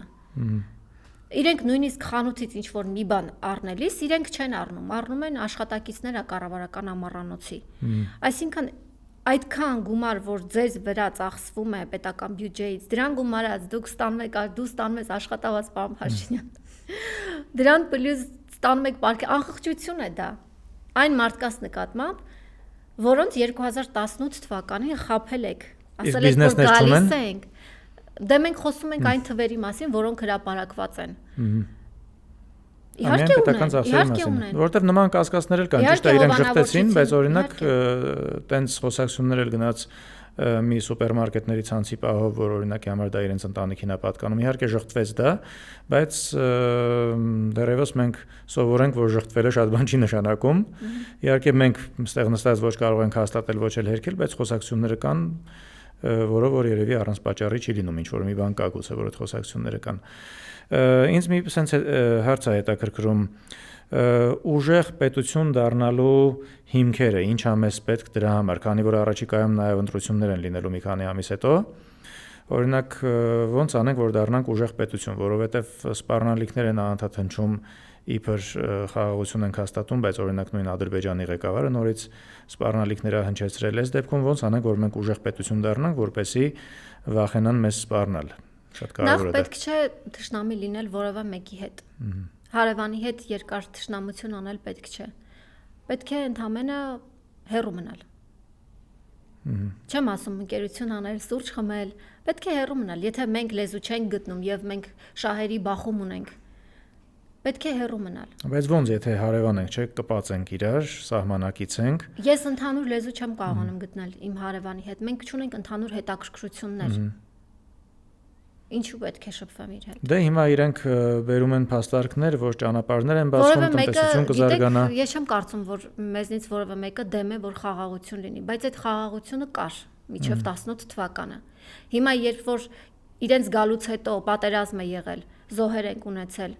ու մենք կորցրել ենք մեր խաղաղությունը, հիմա ասում են, որ խաղաղություն ենք բերում, դա արդար չէ։ Մինչև ձեր գալը մենք ունենք խաղաղություն։ Մենք պատերազմ չենք խաղաղություն ունենք Արցախ, օրինակ Արցախը հանձնելու գնով խաղաղություն, մեկը ես չեմ ուզում որպես քաղաքացի։ Հիմա դուք Նիկոլ Փաշինյանը ասում է, որ հաստատված խաղաղություն ունենք։ Դա մանիպուլյացիա է, չկա հաստատված խաղաղություն։ Եղել է պայմանագիր նախաստորագրում, դրանից հետո Իլհամ Ալիևը հայտարարել է, որ մինչև Նիկոլ Փաշինյանը իր տնային առաջադրանքը չկատարի, չի ստորագրվելու խաղաղության պայմանագիր կոչվածը։ Իրենք շարունակում են խոսել Զանգեզուրի միջանցքից, Ալիևը շարունակում է Հայաստանը անվանել Արևմտյան Ադրբեջան, եթե չեմ սխալվում, ձևավորվում է ինչ-որ տարատեսակ խմբեր, իրենց ներկայացուցիչները ձևավորում են խմբեր, տարածում են Հայաստանի Հանրապետության հետ կապված հոխորտանքներ, դրա դեմը որևէ մեկը չի առնում։ Իդեպ իշխանության ներկայացուցիչները Սոլովյով կոչված հաղորդավարը, որը Հայաստանի Հանրապետության հասցեին ինչ-որ բաներ ասել, ես նույնիսկ չեմ էլ կենտրոնացել։ Կարծեմ ասել էր, որ Վենեսուելայի նույն սցենարը կարող է Հայաստանում կրկնվի, ոնց որ բայց նա ընդհանրապես հաղորդավար է եւ իրենից ոչինչ չի ներկայացնում։ Իրեն Կրեմլի խոսնակ են անվանում շատ դեպքերում։ Կրեմլի խոսնակ։ Ոչ պաշտոնական խոսնակ։ Ուրեմն Պետրոս Ղազարյանն էլ Հայաստանի Հանրապետության խոսնակն է։ Եթե Սոլովյովը Կրեմլի խոսնակն է։ Հնարավոր է։ Ասածս ինչ է, որ դուք արձագանքել եք Իլհամ Ալիևին, որ պահանջում եք, որ մենք բոլորս մեծից փոքր արձագանքենք Սոլովյովին, ով իրենից ոչինչ չի ներկայացնում։ Հա, ես այդ քննարկումը տեսա, որ հիմնականում հենց այդ պահանջը ընդդիմադիրների նկատմամբ կար, որ դե Սոլովյովին արձագանքեք, բայց իրականում ցանկալի կլինի, որ հիմնականում լավ կլինի, որ Ալիևին արձագանքեն, որովհետև լավ կլինի, չէ, իրենք պետք է արձագանքեն։ Պարտադիր պիտի արձագանքեն Ալիևին, բայց դա չի լինում։ Եթե դուք դիվանագիտական հարաբերություններ եք հաստատում այն երկրների հետ, որոնք տարիներ շարունակ համարվել են Հայաստանի Հանրապետության թշնամի պետություններ, դուք պետք է արձագանքեք։ Դուք պարտավոր եք արձագանքել եւ ցույց տալ, թե ինչպիսի հարաբերությունների մեջ եք իրենց հետ։ Շատ լավ, ոնց անենք, որ ունենանք ուժեղ Հայաստան ու արձագանքող ղեկավար։ Եվ ուժեղ արձագանքող ռեալ, այսինքն մենք իմանանք, որ նորից գնում ենք դեպի ուժեղացում։ Ուժեղ Հայաստան ունենալու համար պետք է լինի ուժեղ ղեկավար, ուժեղ անհատականություն ամենակարևորը։ Մարդը պետք է երբ է իրենից ուժ ներկայացնում, երբ ինքն իր մեջ հաղթահարում է տարբեր փորձություններ եւ աշխատում է իր անձի վրա, իր անձի կատարելագործման վրա։ Կատարյալ անձինք չկան, բայց կան մարդիկ, ովքեր առնվազն մտածում են հասարակության մասին։ մտածում են ինչպես անել, որ թոշակառուի կյանքը բարելավի։ Վերջո մարդը տարիներ արդեն ծեր է, հա, ուզում է իր կյանքը ապրել հանգիստ, խաղաղ, առանց աշխատանքի, ու 36,000 դրամ թոշակով ինչպես կարող է ապրել։ Իշխանությունը ասում է, Նիկոլ Փաշինյանն ասում է, ինչպես պետք է ծախսի թոշակառուն այդ 10,000 դրամը։ Դուք տվեք, իրենք գիտեն ոնց ծախսեն ու գոնե թեկուզ թոշակառուի համար ամենակիչը 2 օրվա խանութ մտնելու գումար կդառնա, դա այսինքն ամսվա մեջ եւս 2 օրվա, ոմանց դեպքում 3 օրվա, ինչ որ մեկի դեպքում գուցե մի օրվա կամ ինչ որ մի խնդիր կլուծի։ Գիտեք, եթե Հայաստանում համատարած թանկացում չլիներ բոլոր ոլորտներում, օրինակ իմ մայրը ունի ճնշման խնդիր։ Եվ մենք ամեն ամիս առնում ենք նույն դեղորայքը։ Այս ամիս առել ենք ու տեսել, որ 2,000-3,000 դրամով արդեն թանկացել է։ Այո։ Դա արդար է։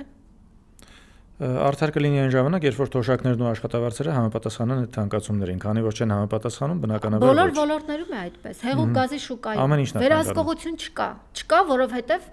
իրենք մեջը ինչ որ գործարքների մեջ են։ Եթե գործարքների մեջ չլինեն, առնվազն հետևողական կլինեն եւ թույլ չեն տա, որ քաղաքացիներին խաբեն։ Շատ լավ։ Թեման փոխելով մի հարցի եմ ուզում անդրադառնալ։ Ես քո լրատվականում տեսա մի ինֆորմացիա, որ մեր ազգային ժողովի նախագահ Ալեն Սիմոնյանը Թայլանդում ոնց որ ռուս էստրադային աստղ Լաբոդայի հետ ժամանակ էր անցկացնում, ապարում էին իրար հետ։ Օրինակ ինձ հետաքրքիր է մի sense բան, մի քիչ քաղաքականությունից դուրս չեն գալիս կամ դուրս են գալիս, բայց ոնց են կազմակերպում այդ ժամանցը, դա էլա պետական փողերով արվում, вообще ինչ սկզբունքով են աստղերին կարողանում ինչ որտեղ հրավիրել։ Ես ճիշտն ասած մանրամասները չգիտեմ, Ես օրինակ գիտեմ, որ ընկերներ են այդ երկչուհու հետ, բայց Ալեն Սիմոնյանը լավ աշխատավարձ է ստանում, լավ պարգևաճար է ստանում եւ ես չգիտեմ այլ բիզնեսներ ունի թե չունի, բայց Թայլանդ գնալը եւ հանգիստը վայելելը այդ կերպ կարծում եմ հիմա բայց կարծում եմ բավական ցանկ հաճույք է, որտեվ դա մենակ Թայլանդի տոմս չի։ Որ կարողանան գնալ։ Դա մենակ Թայլանդի տոմս չի, եթե դու աստղերին կարողանում ես հրավիրել, հաճելի ժամանց ապահովել նրանց համար, երբեմն աստղերը դրա համար շատ ֆիքսված կլորիկ գումարներ են վերցնում, ուղակի չեն գալիս սիրուն աչքերի համար, դրա համար այդ դեպքում ես կարծում եմ ծախսերը բավական մեծ են։ Դե բարգեւավճարները ինչ է ստացել։ Կհերիքի։ Չհերիքի ու չտարեց գումար կվերցնեն։ Այդ եմ ասում, ինձ թվում է մի քիչ շատ ճոխ են ապրում ու առհասարակ նմանատիպ ժամանց օրինակ ես գտնում եմ, որ մարդը ունի իր անձնական կյանքը, ինքը կարող է գնա ժամանակ անցկացնի, բայց այդպես բարձր պաշտոններ զբաղեցնող անձանց պարագայում։ Տիգրան ջան, դուք գիտեք օրինակ ԶՊՄԿ-ի բաժնետոմսերը, որ կառավարությունը բաժնետոմսերի մի մասը, որ կառավարությունը 25%-ը որ ձեռք է բերել։ Այդ բաժնետոմսերից այդ գումարը, որ գալիս է կառավարությունը, որտեղ է ծախսվում։ Ընդհանրապես տեղյակ չեմ, բայց շատ հետաքրքիր հարց է, կարելի է ուսումնասիրել։ Չգիտեմ։ Եվ դա հսկայական գումար է, որովհետև Հայաստանի թիվ 1 հարկատունն է ու ամենաշատ շրջանառություն ունեցող կազմակերպությունն է։ Օրինակ դուք ձեզ հետաքրքրել է Աննա Հակոբյանի այդ զարդերը, որ միլիոնավոր դրամներ արժեին, հրապարակվեցին թվերը։ Եթե չեմ սխալվում 7 միլիոն դրամ արժեր։ Ովերը է ինչ որ տենց բան, հա։ Որտեղից այդ գումարը։ Պետք է երևի իրեն հարցնենք, չգիտեմ։ Էլի երևի պարգևավճարներով, հա։ Ինչու պարգև։ Եթե նույնիսկ նվեր է ստացել վարչապետի տիկինը, դա էլ պետք է հետաքրքրի ինչպես, ինչու, որն է եղել դրդապատճառը։ Ինչպես կարող է վարչապետի տիկինը այդքան թանկարժեք նվեր ստանալ եւ ումից է ստացել ամենակարևորը։ Սամվել Ալեքսանյանի կնոջից այդպիսի հոսակցություններ կային, հա։ Սամվել Ալեքսանյանի կինը թանկարժեք պայուսակներ է նվիրում։ Ու ինչպես է պճնվում սոված հասարակության, քո սոված հասարակության մեջ մտնելիս, ինչպես է պճնվում, ինչ ես ուզում ցույց տալ, որ դու ինչ, դու հարուստ ես, լավ ես ապրում։ Օրինակ այդ ցուցամոլությունը ինչից է գալիս, երևի հենց այդ մեր ասած, որ մինչև այդ չեն տեսել, չեն ունեցել, հիմա կա հնարավորություն, որ այդ ամեն ինչը ունենան, երևի հենց այդ է, չէ՞ պատճառը։ Օրինակ ես չեմ հիշում։ Աննա Հակոբյանը երբ խոսում է կրթվելուց, ասում է կրթվեք, բոլորին ասում է կրթվեք։ Կիրթ մարդը ցուցամոլ չի լինում։ Կիրթ մարդը սոված հասարակության մեջ չի գնում գերթանկարժեք զարդերով։ Նաև գերթանկարժեք մեքենայով, չէ՞։ Մեքենան իրենք ասում են, որ դա մեր անձնականը չէ, դա պետական պահպանության ծառայության մեքենաներն են, դրանք հետո մնալու են եկող իշխանությունների։ Բայց օրինակ երբևէ Հայաստանի Հանրապետության որևէ առաջին տիկին իր ժամանակի համար այդքան թանկարժեք մեքենայով շրջելա, թե չէ, ես օրինակ նման բան չեմ հիշում, ճիշտը որ ասեմ, ոչ Տեր-Պետրոսյանի տիկնոջ, ոչ Քոչարյանի, ոչ Սարգսյանի, երեքի դեպքում էլ ես չեմ հիշում, որտեվ դա կհայտնվեր էլի ուշադրության կենտրոնում, մենք կիմանայինք դրա մասին։ Ես օրինակ երբևէ Բելա Քոչարյանին կամ Սերժ Սարգսյանի տիկնոջը ակտիվ էլ չէին։ Այո, ակտիվ էլ Սերժ չէին։ Սարգսյանի կինը հիմնականում գալիս էր այն միջոցառումներին, որոնք սոցիալական Ինչ-որ բարեգործական թեմաներ կային մեջը, այո։ Ես նույնիսկ չեմ ճանաչել նախկին նախագահների երեխաներին։ Ես չեմ իմացել իրենք։ Իրենք չերևացող էին միշտ շատ, աչքի չէին ընկնում։ Բայց այս հարցը, որ օրինակ այդ նախագահների երեխաների մասին որ խոսք գնաց, ինձ օրինակ հետաքրքիր է, մենք տեսնում ենք շատ տարբեր պատկերներ, ես ընտանեկան դաշտ չեմ ուզում մտնել բացարձակապես, իրոք կողմնակից չեմ ընտանեկան դաշտ մտնելու, բայց օրինակ մենք տեսնում ենք, որ վարչապետի դուստրերը շատ ակտիվ են, բայց որդին օրինակ ոչ, ինչ որ sense առանձին իր կյանքով է ապրում, ոչ մի բանի մեջ չկա, մի քիչ օրինակ դու որպես լրագրող տեղյակ ես, ինչի են տենց առանձնացած ու շատ տարբեր կերպարներ են։ Օրինակ Աշոտը ընդհանրապես sense ոչ մի բանի մեջ չի երևում, մենակ մի անգամ ինչ որ միտեղ հայտնվեց ուշադրության կենտրոնում, երբ որ իրեն մոտեցել էր զավակ կորցրած։ Այդ ժամանակ խոսակցություններ կային, որ Աշոտը չի շփվում իր ընտանիքի անդամների հետ, բայց դատական նիստին, այդ հայտնի դատական նիստին, երբ դատի էին տվել զոհված ծառայողի մորը, Աշոտը ներկայացել էր Նիկոլ Փաշինյանի շապիկով։ Ինչ որ գրությունով, չէ՞, այո, գրությունով, այո։ Նիկոլ Փաշինյանի հետ կապ ունեցող շապիկով եւ այդ մի դեպքն է եղել, բայց ես հետո էլ չեմ վերաբերյալ տեղեկատվություն չգիտեմ, չեմ էլ փորձել ճշտել, որովհետեւ հետաքրքիր էլ չէ։ Բայց չգիտենք որն է պատճառը, ես նաեւ ուսումնասիրելով հայտարարագրերը Նիկոլ Փաշինյանի եւ Աննա Հակոբյանի, Նիկոլ Փաշինյանի հայտարարագրի մեջ օրինակ իր դուստրերի վերաբերյալ տեղեկատվությունը կա, բայց Աշոտի վերաբերյալ չկա։ Լիա ջան, ամփոփելով վերջի թեմային եմ ուզում անդրադառնալ։ Օրինակ ինձ հետաքրքիր է, թե նոր իշխանություններ, որ լինեն Հայաստանում, ինչ պիտի անեն, որպեսզի մեր ժողովրդի վիճակը լավանա, երկրի վիճակը լավանա։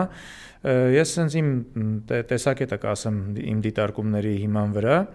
օրինակ կարծում եմ, որ վերջերս օրինակ հարկային օրենսգրքում փոփոխություններ եղան վերջի մի տարի առաջ մոտավորապես ու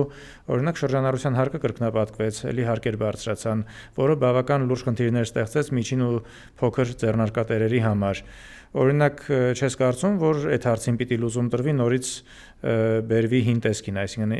նորից հարկերի իջեցում տեղի ունենա, կամ օրինակ եթե լինի ավելի ուժեղ իշխանություն, այդ դեպքում մենք կարողանանք տեսնել թոշակների բարձրացում, աշխատավարձերի բարձրացում, օրինակ որ մանկավարժների աշխատավարձը բարձրանա, ոչ թե մենք sense պարգևավճարներ տեսնենք անընդհատ։ Եկող իշխանության ներկայացուցիչները պետք է անեն այն, ինչ խոստացել էր Նիկոլ Փաշինյանը 2018 թվականին։ Ու կունենանք ուժեղ Հայաստան այդ դեպքում։ Ու կունենանք ուժեղ Հայաստան։ Նիկոլ Փաշինյանն ինչ էր ասում էր, կարմիր գծերը կհանեմ։ Ոչ մի ձուկ, ոչ մի մուկ չի պլստալու։ Եկող իշխանությունը պետք է հենց այդպես վարվի, այսինքն իրենից առաջ այնինչ արել են քաղաքացիների հետ, ինչքան անարդյունավետ որ ծախսել են պետական բյուջեն, այդ գումարները պետք է հետ վերադարձվեն եւ բաժանվեն քաղաքացիներին, թոշակի տեսքով, նպաստի տեսքով, սոցիալապես անապահով ընտանիքներին, բազմազավակ ընտանիքներին, հանեն կարմիր գծերը, կամ եթե նույնիսկ չեն հանում վերադարձնեն նախկին վճարման տարբերակին, շրջանառության հարկ, թոշակառու չգիտի շրջանառության հարկի ինչ, ավելի Նիկոլ Փաշինյանը իշխանությունների ոնց է ներկայացնում, ասում են, որ այս փաստաբանը օրինակ լավ է ապրում, քո հարկերի հաշվին է լավ ապրում, դու ավելի լավ կարող ես ապրել, բայց դու չես ապրում, որտեղ այս փաստաբանը լավ է ապրում, այդ փաստաբանի վերաբերող օրենք է ընդունում, որ բարձրացնի հարկերը, ու այդպես բոլորինը։ Հիմա ինչ են անում, երբ որ լրագրողը մի իրենց քիմքին ոչ հաճելի հարց է տալիս, ասում են դու ասա տեսնեմ որ լրատվամիջոցից ես եւ ովքեր են քո տերերը, հարկերը, ձեր հարկերը, եկամուտները ձեր։ Նկատել եմ, հա, այդ վերաբերմունքը որոշ падգամավորների կողմից, իշխանական падգամավորների կողմից նկատել եմ, որ իրենք հարցին հարցով են պատասխանում ու հենց այդ տիպի հարցով են Բայց իրենք այդ պատասխանում։ հարց իրավունք չունեն տալ մասնավոր լրատվամիջոցի կամ մասնավոր որևէ ընկերության։ Դա ոնց որ ավելի շատ հարցից խուսափելու տարբերակ է դառնում։ Այդ հարցը տալիս են, որպեսզի իրենց մտածելով քաղաքացիները այնքան տգետ են, որ չեն հասկանում։ Իրենք այդ հարցը տալիս են, որ ատելություն կամ վատ վերաբերմունք սերմանեն տվյալ լրագրողի նկատմամբ։ Բայց դուք այդ հարցը պետք է տաք հանրային հեռուստաընկերության ներկայացուցչին, Civic-ին, Հայկական ժամանակի լրագրողները որտեղից են ֆինանսավորվում։ Նիկոլ Փաշինյանի թերթի լրատվամիջոցի լրագրողների ֆինանսը որտեղից է։ Դժվար չի կռահել, անկես ասած չգիտեմ, բայց կռահելու տարբերակներ բնականաբար կան, կարելի է մտածել։ Ես կրկնում եմ, որպեսզի Հայաստանի Հանրապետության քաղաքացու համար լավ լինի, նոր ղեկավարությունը, որ կգա, պետք է անի այն, ինչ խոստացել էր Նիկոլ Փաշինյանը։ 2018-ին։ Որովհետև այդ խոստումների շնորհիվ եղավ իշխանափոխություն։ Այո։ Իհարկե դրան նպաստեց գործող իշխանությունը այդ ժամանակվա, որովհետև եթե ցանկություն չունես աթոռը հանձնելու, որևէ տարբերակով քեզ չեն կարող ստիպել։ Օրինակ, կաթողիկոսի օրինակը,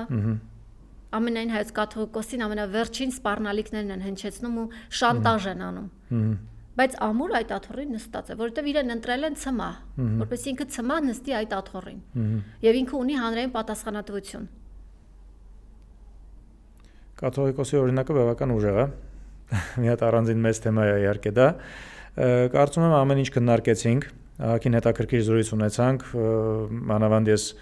ունեի հարցեր, որով հենց լրատվական դաշտին էր վերաբերվում, դու շատ հանգամանալից պատասխանեցիր։